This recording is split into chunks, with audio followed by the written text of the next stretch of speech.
Magandang araw po sa inyo lahat. Welcome po sa panibagong video natin dito sa Makapili TV.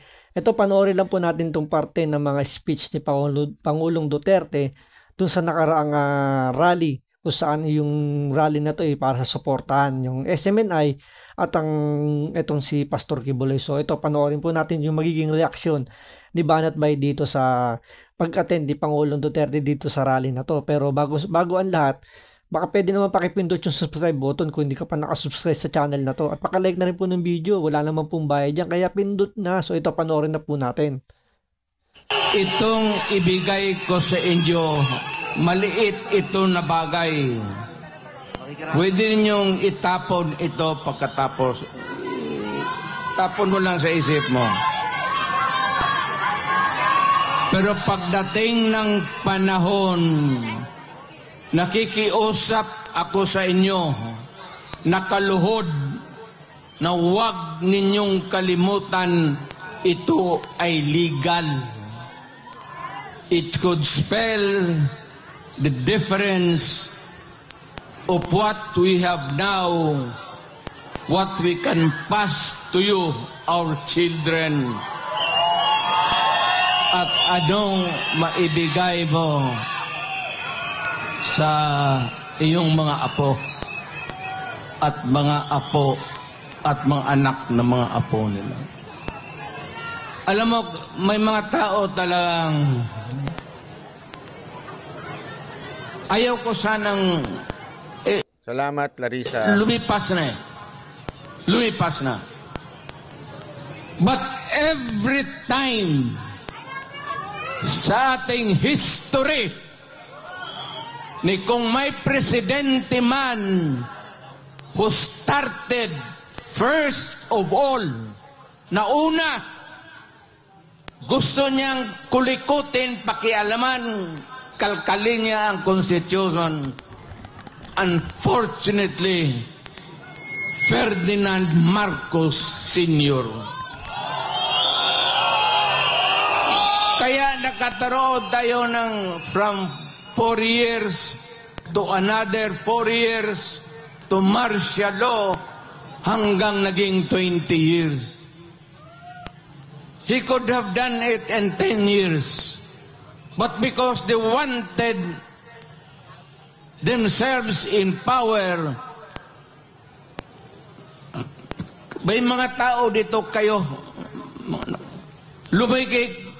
binanganak kayo si Marcos, namatayin lang kayo dyan sa nilibing kayo, si Marcos pa rin ang presidente ninyo. Ganito yan. Marami kasi nagsasabi, nakita ko na naman yung mga tatanga-tangang vloggers ng mga Ensimada vloggers. At sinasabi nila, oh, ayan na naman si Duterte pa, iba-iba na naman na sinasabi. Sabi niya nung last time, okay lang ang change of constitution, basta economic ano lang. Yun lang, di ba? May ganyan silang argumento na naman eh. Yeah, bakit daw, ganito. Di ba okay lang sa kanya? Sabi niya doon sa Cebu, okay lang? Ng change of constitution, economic lang. O ba't ngayon, nagbago na naman ang isip? Alam nyo, ganito ho yan. Wala namang problema kay Pangulong Duterte na economic. Di ba nilinaw nga niya noon, economic changes lang ang gusto niyang gawin. Payag siya doon. Pero, ang makikinabang sa mga changes na yon, hindi itong kasulukuyang administrasyon. Hindi yung susunod na administrasyon, di ba? So ano pa ang ibig niya sabihin nun?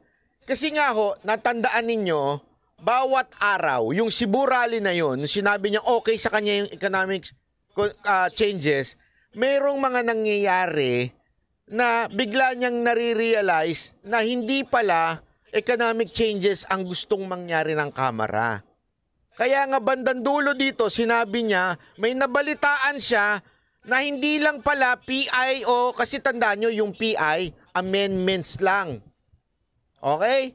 Linawin nun natin ha. Yung iba pa, yung pagbago talaga ng Constitution through CONCON or CONAS, yun o, entire Constitution na ang babaguhin. Dahil sa mga changes na nangyayari na ginagawa ng Kamara, nakikita niya na kaya talaga planong baguhin ang konstitusyon dahil para ipahabain ang termino ng mga opisyal na nakaupo. So parang lumalabas dito ganito na dapat para mawala yung conflict of interest, dapat yung gagawin nilang pagbalangkas sa saligang batas natin, dapat take effect yan doon sa mga susunod, hindi yung yung mga kasalukuyan nakaupo ngayon. So para hindi sila yung magbe-benefit nun. So para magiging patas yung pagbalangkas nila kung iba yung makikinabang. So yung mga susunod na, halimbawa magkaroon nila panibagong eleksyon, yung mga uupo na yun, sa kanila mag-a-apply yung gagawing batas ng kasalukuyan ngayon. So para mawala yung conflict of interest. Ngayon, yung punto na sinasabi naman na bakit daw pa bago-bago si Pangulong Duterte, yun nga, gaya nga sinabi ni Banat Bay, dahil nga sa ginagawa nga nitong kongreso na hindi nga malinaw talaga. Marami silang itinatago na pwedeng baguhin dun sa sa pagbabago ng saligang batas natin. Tulad niyan, yung People's Initiative, amendment lang gusto nilang mangyari diyan na yung economic provision lang dapat. Pero 'di ba nung una wala nga silang sinasabi kung ano yung i-amend. Basta sinabi lang nila People's Initiative. Ngayon nung nagkabukuhan na dahil nga si Senator Robin Padilla yung pinaka-author, ang gusto niya yung economic provision, doon na lang isinunod para lang may masundan na na pattern. Pero 'di ba bilang kung isipin nyo, dati wala namang pumapansin dun sa panukala ni Senator Robin Padilla, tapos nagbigay pa ng statement si Marcos na hindi niya priority yung pagbabago ng saligang batas. Tapos biglang-bigla itong mga kongresista naging pro na parang makabayan na gusto nilang baguhin na yung constitution para sa ikauunlad daw ng Pilipinas. 'Di ba parang all of a sudden biglang ganun yung naging tema nila. Tapos ayun nga parang everyday na dumadaan nagkakaroon ng mga ibang pagbabago pa.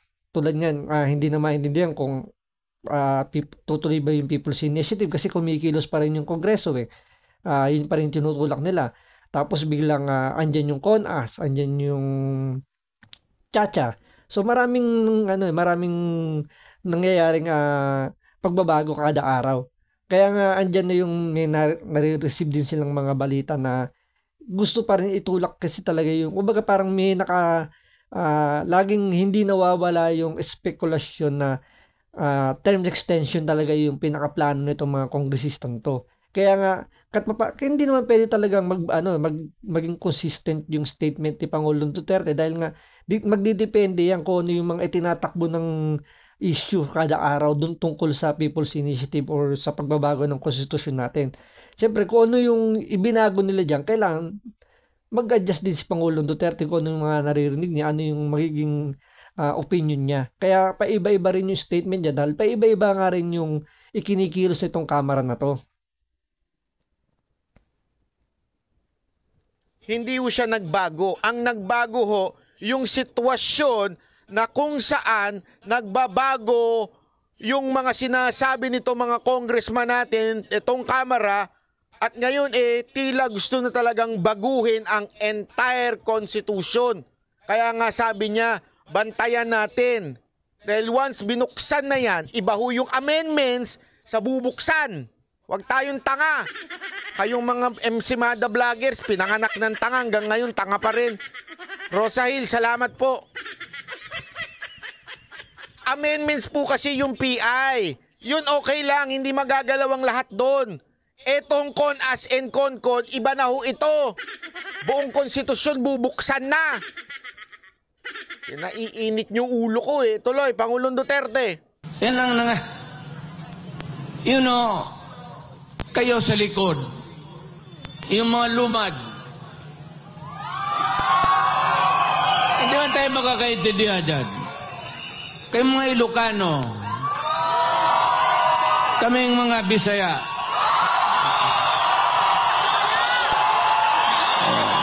mga Waray,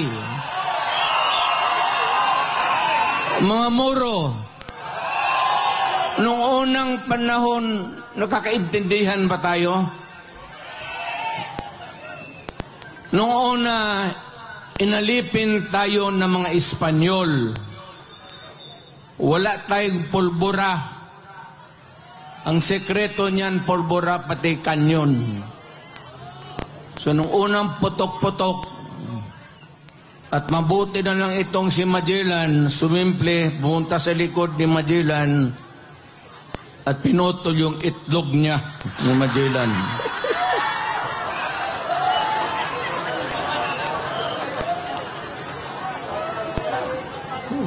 Kaya nung naging presidente ako, totoo yan, kayo, lahat man tayo Pilipino. Tingin-tingin ako dyan sa mga stamps. Jose Rizal, Bonifacio, Apolinario Mabini,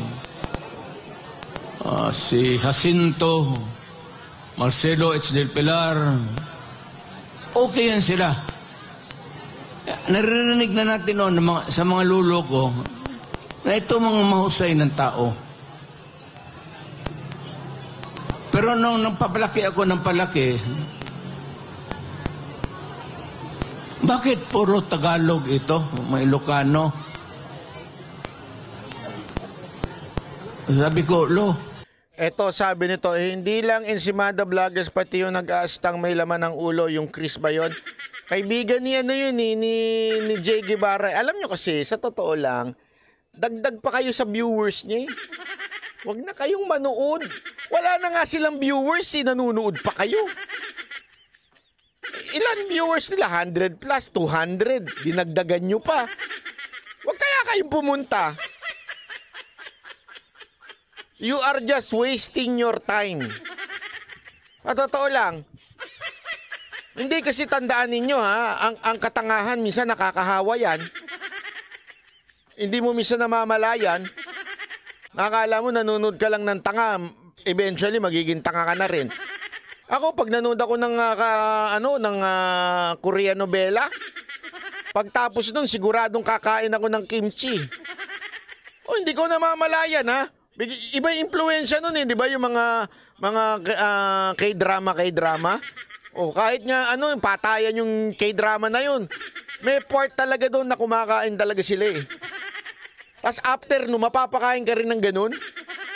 Yan din ang tawag na subconscious na nahahawa ka. Kaya pag nanood ka ng mga tangang Ensimada Vloggers, katulad niya sinasabi mong may ulo na yan, baka mahawa ka ng katangahan yan.